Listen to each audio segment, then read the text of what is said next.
Good morning, good morning, good morning, or good afternoon, good day, good wherever you find yourself in this big, beautiful, and messy world we live in. I welcome you to our Embrace Your Life chat, where the intention is to heighten celebrations and lessen sorrows through a positive focus. I am Carol C. Miller, your positive life strategist, peace activator, and global hugger. And we will have hopefully a wonderful conversation today while you're only seeing me on the image. Anyone in chat, it's a group discussion, so please join me, ask questions, and we'll get started. But before we get started, first of all, I'm in Chicago. Let me know where you're joining me from. One of my favorite things about the community is there are people from all over the world that join these Tuesday, Thursday, 11:30 a.m. Chicago time conversations. I didn't think I was going to be here today because I thought I had a kindergarten or actually a preschool graduation to go to. However, that was actually yesterday. So I did it yesterday. Why I thought it was Thursday is beyond me, but I did. So I'm here. But before we get started on today's conversation, I definitely want to give you a couple of hello, Pranitha and Aurora. Good to have you here. Aurora is from Royce City, Texas. Thanks for joining, Aurora. Both of your names are unfamiliar to me, so welcome. If you're new, let me know that as well. I enjoy welcoming in new people. But before we get started, two things. One is I'm not an absolutist. I'm not a big fan of the words always, never, right, wrong, good, or bad. You will hear me use them from time to time, but there's 7 billion people on this planet. I can't begin to say what is always right or never right for anyone. So I work on the majority of the time. The majority being zero, always negative, 100 being always positive. I don't know any big zero, and I don't know any big the 100. My personal work, which I've been doing for years, is to be in the 90 to 100 percentile of positive, loving, kind, compassionate, and peaceful, because those are my top values to work with. What does that mean? Frustration, disappointment, unworthiness, anger, all of the normal feelings that we not all, but the majority of us tend to feel. I have them too, but I have the tools to step forward into how I want to feel because I've been practicing it for so long. If you're at 20 or if you're at 80, it's not right or wrong, good or bad. It's just where you are right now and how do you want to feel and how do you want to move forward from there. 51% means you're in the majority. Again, if you're at 49%, if you're at 30%, you're not right or wrong. It's just where you're at. So my work personally is to be in the 90 percentile because I've been doing it for a long time. And I coach on it and I have a nonprofit on it. So it kind of makes sense that that would be my top values to work with. Secondly, I am a coach. I love supporting people in growing their best life and living their best life, whatever that looks like to them. I'm not a counselor nor am I a therapist. And sometimes to live that best life, getting that type of support is beneficial and helpful. I believe you're worthy of living your best life, whatever it looks like to you. So I encourage you to create that support system around you, whether it's hiring me as a coach, counseling, therapy, whatever it is to live your best life. I encourage you to look in and do. So I'm going to step in and say hello to everybody, then get to today's topic, and then I'll come back to questions in a moment as well. Um, so Aurora, Kate, hello, Kate, good to see you. Ram from India. Kate, you're in Ireland. Gilbert from Malawi, wonderful. Again, we have people from all over. I love that. So I don't see any other comments right now. And just so you know, sometimes the system I use, which is called StreamYard, I don't see the comments live. So when I come back later in the day, if I've missed something that you've asked, you can always post it again for me to see, or I will come back and look at them later, especially for the people who watch this after it's live. But today I wanted to talk about managing expectations. And I don't know about you, but what is it that you expect from yourself and what you expect of others? I know there's a lot of people who talk about not having expectations because that way it lessens the opportunity to be disappointed. And while that is awesome, I think the majority of us do have expectations on ourselves and others. So we're going to talk about how we can minimize the disappointment and maximize what we want out of ourselves and how we move forward for the day. So if you're new, I like to pick a word Then I like to have an affirmation around it, and then tips to use that, incorporate that into your daily practices of living your best life. So the word we're using today is expectations, although we need to go back into what expect is too. So expect is mean to await some occurrence or outcome. It implies a high degree of certainty and usually involves the idea of preparing or envisioning. Expecting is to look forward. An expectation is the act or state of expecting, anticipation and expectation of what would happen. So, when we're talking about expectation, I want you to think about right now in your own personal life, what are you expecting to happen? When we're in a really hard time and we're going through some big challenges, it's super easy to expect the worst. Or what is this saying? When things are going well, you're waiting for that second shoe to drop. So it's still easy to go into even the good things can't last forever kind of momentum.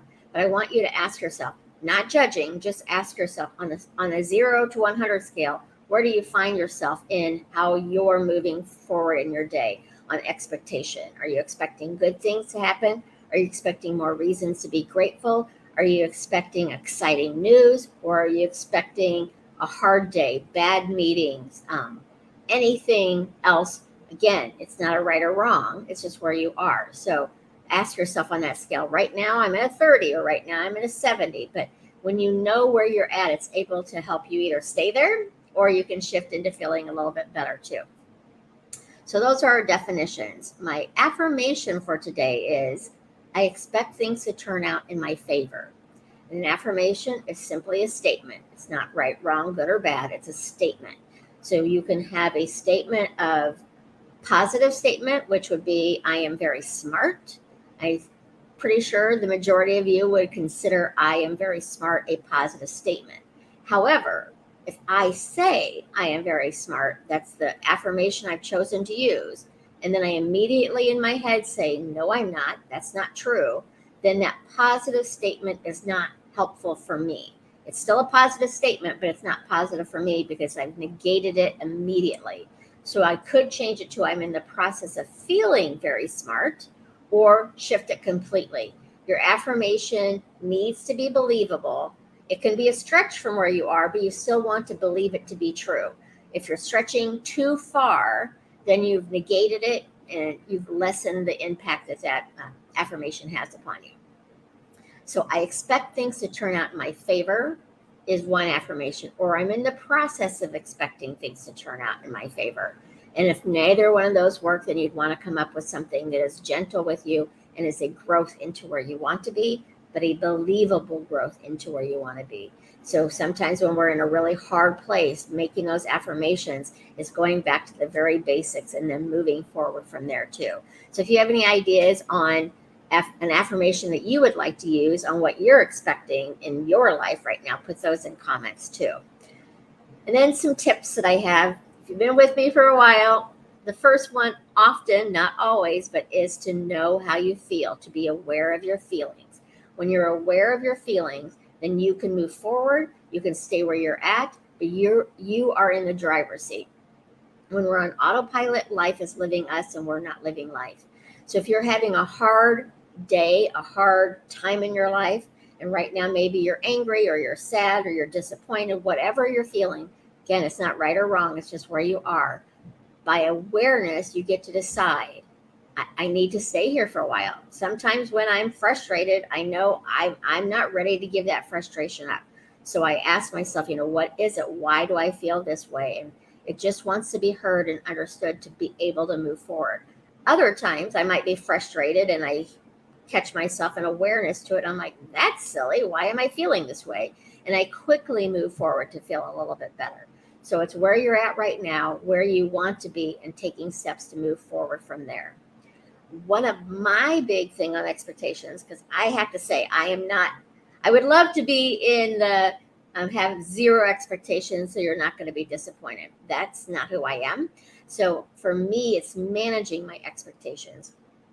I have expectations for myself. I have expectations for those around me, and it's how I manage them. And it's to learn when I'm expecting something from another person, that it's really something that I want, it has nothing to do with them, then I can not take it personally that they're not living up to quote unquote what I expect from them. So it's important to manage your expectations. And for me personally, one of the things I like to do for myself and with my clients is to, one, know when you have a list of 10 things to do and you've done, let's say you've done 7 of them, 10 things to do in one day, and you've done 7 of them, and 3 of them did not get done. You might even have a great reason why those 3 didn't get done. But my question to you, again, not a right or wrong, just for you, is it right or wrong? You've done 7, you've missed 3. You've even got a great reason you missed the 3, but are you focused on the 3 you missed, or are you happy that you did the 7? Some people are happy that they did the 7. Some people focus on the 3 they missed. So just know where you are, because it's about managing your expectations. If you're in the 7 I got done, I'm happy, I'm ready to go tomorrow to get those other 3 done, keep that list as is, and it's okay to have a lot on your list. If you're paying attention to the 3 you did not get done, lessen the list. I like to tell people to under promise and over deliver. So I might tell a client I can do 3 things this next week for them. And really, I know I can do 6, or 6 need to be done, but I'm going to promise 3. I get 6 or 7 done. They're happy. I'm happy. If I promise 6 and only get 3 done, we tend to wonder what happened as to why those other things didn't get done. So under promise and over deliver is something that I would encourage you to look at for yourself too. Even if you have that list of 10 things, maybe for a while try to just say, today I'm just going to do 3 of them. And then you get 4 done, and you're going to really feel good about yourself for getting those extra things done. And then get curious about it too, on when you're in a place where you're expecting the worst to happen, you're expecting a bad day, you're expecting meetings not to go well, but you're focused again on what you don't want, which when we're in a hard time in our life, it is so easy to focus there because it's right in front of us. But start to get curious about it. Like, why do I feel this way? And I wonder what it would feel like if this worked out better than I expected. That's one of my go-tos as well, is things work out better than expected. That went better than expected. I may have a meeting that's like a 3-hour meeting with a client or something that I may not be looking forward to for whatever reason.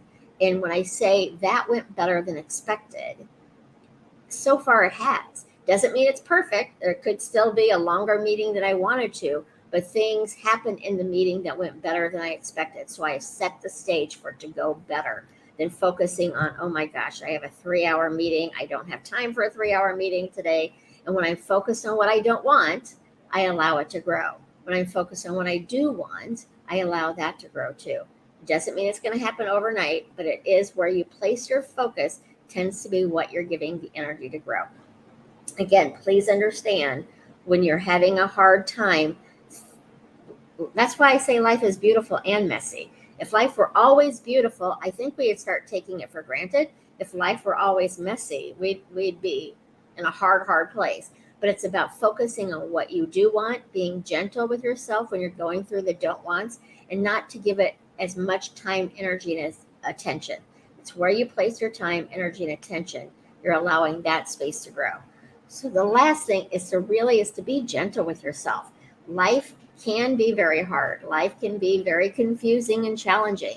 And the more that you realize you're doing the best you can with what you have from where you're at, it may not be perfect. Maybe tomorrow you'll even do a little bit better, but know right here where you're at, you're okay, you are enough, and you're worthy of living your best life.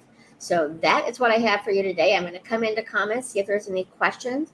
Also, if you have another topic you'd like me to bring a little bit more love, kindness, compassion, and peace to, put that in the comments, and I will add that in for a future thing.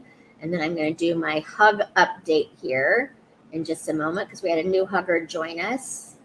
Hello, Vicki. Good to see you. I'm needing something positive to happen.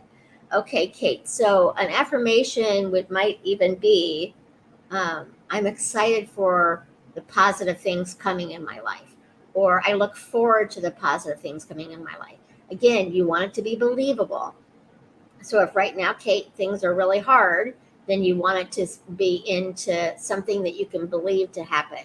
And then look for, some people call it the receipts. You go to a restaurant and you pay for your food and you have the receipt. Look for receipts of things that are positive in your life right now. And if you're in a challenging place, it might be you have a warm bed to sleep in. It might be that you're breathing on your own. It might be that your heart beats without you telling it to. So look at the things that are positive in your life right now. And by focusing on those, focusing on gratitude, you're going to help grow that space too. Hello, Jade from the Philippines. Hello, Julia from Wisconsin, my northern neighbor. Hey, Ricky, good to see you here. Ram, bipolar disorder. Please say something about that. I will, that is, again, more of a counseling therapy type thing, but let me see if I can come up with a way to discuss it in a future conversation. I am not remotely an expert in that type of disorder, but I am happy to address it from my lens in the world. So let me write that down, because if I don't write it down, Ram, I'm going to forget it as soon as we get off.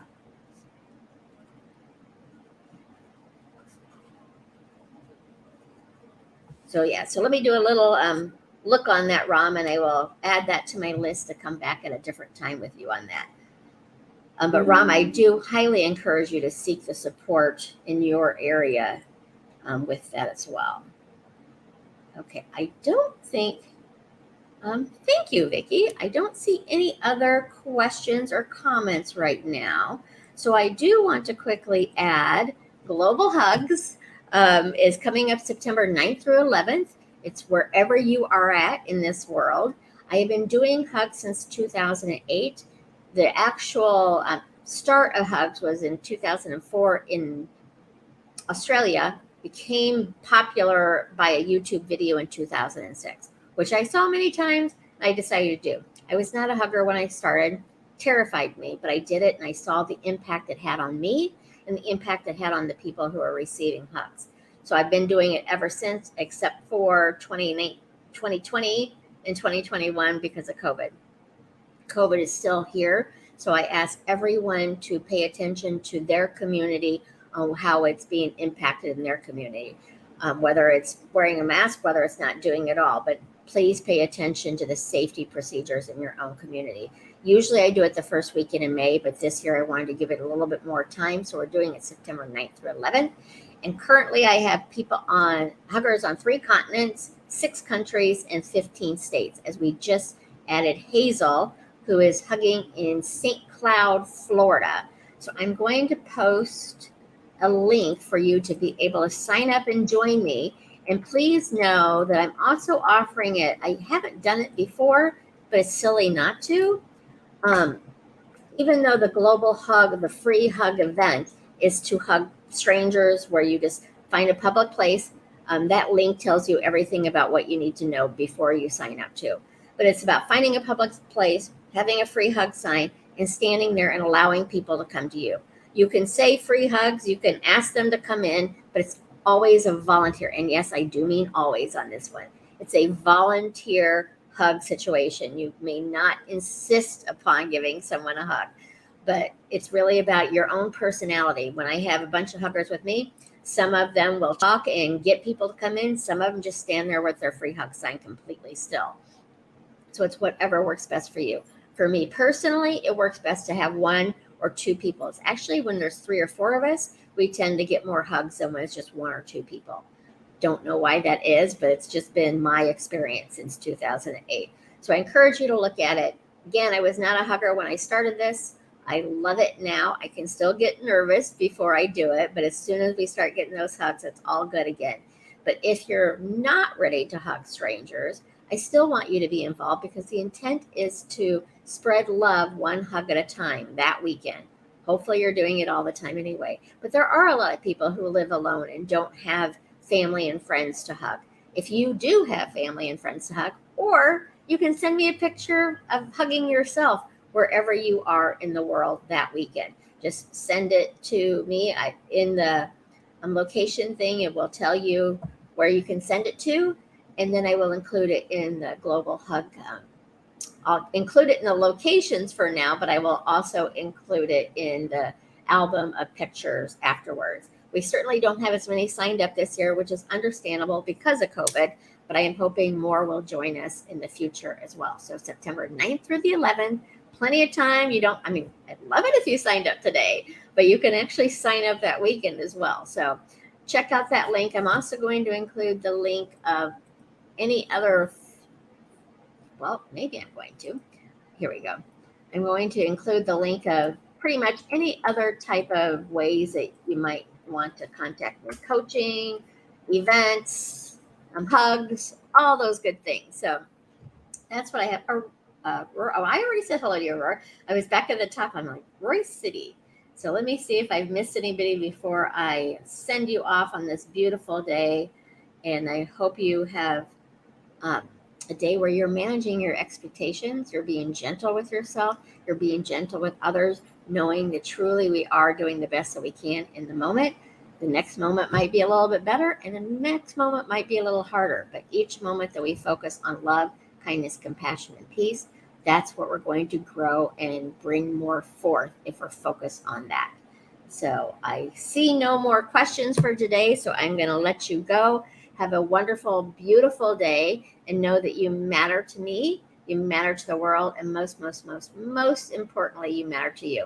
If this has helped you at all, please feel free to share and invite people into our global community here that as we focus on love, kindness, compassion, peace, and hugs. And I will see you again on Tuesday, 11:30 Chicago time. Not sure the topic yet. Might be about bipolar.